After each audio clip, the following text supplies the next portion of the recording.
On parle de Marseille qui était le théâtre de ce match entre la France et la Namibie avec une ferveur exceptionnelle autour du stade Vélodrome, mais un rugby marseillais qui n'a quasiment plus la chance d'exister aujourd'hui. Je dis bien quasiment, puisqu'il y a toujours des clubs autour de Marseille et à Marseille, mais c'est vrai qu'entre l'arrivée de John Aloumou il y a maintenant quelques années et l'aventure Stade Phocéen, Marseille ne vibre plus autant en rugby. Comment expliquer cette anomalie, Philippe ? C'est une vraie question qui émerge là de plus en plus, puisqu'on va de plus en plus être amené à voir des matchs de rugby au Vélodrome, particulièrement l'année prochaine avec les travaux au Stade de France et la fédération qui va délocaliser ces matchs là-bas, et la Ligue aussi pour les affiches de Top 14, les phases finales. Et quand on voit l'engouement et la réussite populaire que représentent les matchs de rugby à Marseille, on se dit mais comment c'est possible qu'il y ait autant d'engouement autour du rugby pour les grands événements et que ça ait du mal à prendre dans les clubs. Alors pour moi il y a deux explications. La première qui est la principale, elle est due au fait qu'il y a un gros sujet d'infrastructure à Marseille, malgré le fait que ce soit une très grande ville, par le fait que le football cannibalise quand même l'attention des pouvoirs publics. Et qui a très très peu de moyens développés pour des infrastructures liées au rugby. Il y a 3 clubs à Marseille, ce qui est une anomalie à la vue de la taille de la ville. Quand on compare avec Toulouse, même si Toulouse c'est une comparaison forcément particulière vu le terreau rugby, mais 3 clubs pour une ville de plus d'1 million d'habitants, on voit le décalage. Et ça s'explique en grande partie quand on écoute les dirigeants de ces clubs-là par la difficulté à installer une dynamique autour d'infrastructures. Tout est un combat à Marseille pour ces dirigeants. Les terrains, la capacité à organiser une saison dans de bonnes conditions. Et donc ça, c'est aussi un des enjeux de la fédération. Florian Grill l'a dit il n'y a pas longtemps.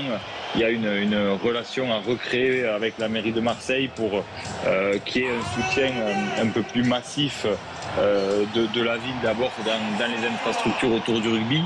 Et je crois que ce qui est plutôt de bon augure, c'est justement cette actualité la prochaine avec Marseille qui sera la ville d'accueil des Bleus pendant des mois pour renforcer cette dynamique et montrer que le rugby a sa place.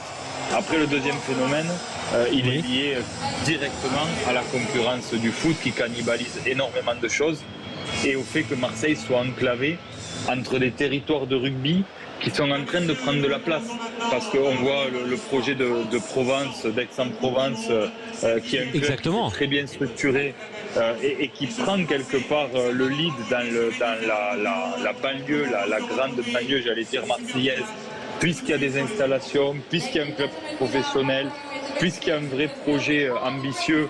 Et donc les jeunes qui ont envie de jouer et qui ambitionnent d'évoluer dans le rugby se tournent d'un côté vers Provence et de l'autre on a quand même Toulon qui est pas loin et puis tout un tas de clubs autour de Toulon, la Seine qui était quand même à un haut niveau amateur. Et donc Marseille se retrouve là enclavé entre des grosses terres de rugby. Hier Carqueiranne, Toulon bien sûr. Et donc Marseille se retrouve enclavé entre des terres de rugby, sans moyens et sans installation pour développer directement des projets ambitieux. C'est vrai, toi Julien, qui a grandi et qui a beaucoup évolué au rugby autour de l'Hérault, il y a toujours eu un vide pour toi à Marseille. Toi, quand tu étais en école de rugby, quand tu as commencé à aller dans des grands déplacements dans des grandes villes, Marseille n'existait pas pour toi ? Ah non, on n'existait pas. On jouait plus du côté toulonnais, on jouait Nice, on jouait ce secteur-là, Aix-en-Provence. Marseille, jamais vu dans les tournois, même chez les jeunes.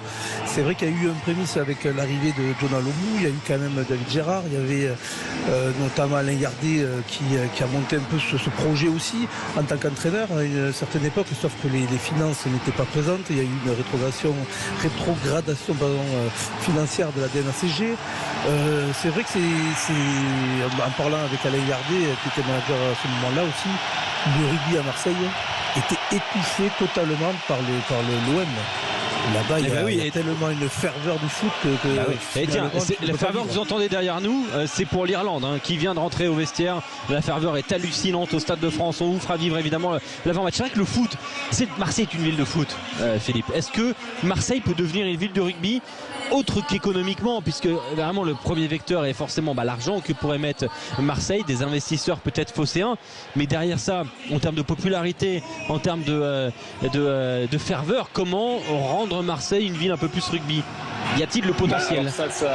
Alors, il y a certainement le potentiel. Quoi qu'il arrive, il faut qu'il y ait plus d'installations et d'infrastructures qui permettent d'accueillir des gamins, puisque malgré tout, on le dit, mais une Coupe du Monde comme ça, et en particulier si l'équipe de France va loin dans le parcours, c'est l'attente de 15 à 20% de licenciés de plus, donc il faut être capable de les accueillir même à Marseille. Donc là, il y a un enjeu court terme. Et sans trahir de secret, je pense qu'il y a de l'ambition de la part de la Fédé pour aller contourner le problème du rugby à 15 à Marseille et aller s'adapter à la spécificité du territoire. Et il y a aussi dans les enjeux de développement la pratique du beach. Et Marseille serait par exemple la ville idéale pour accueillir un centre national de beach avec des événements réguliers qui permettent d'amener une audience qui ne serait pas vraiment cannibalisée par le foot, qui serait une discipline saisonnière et qui permettrait quand même d'implanter plus fortement le rugby à Marseille, parce que c'est un des enjeux, c'est la plus grande ville française dans laquelle le rugby est le moins présent. Je t'aime, Philippe. Tu sais pourquoi?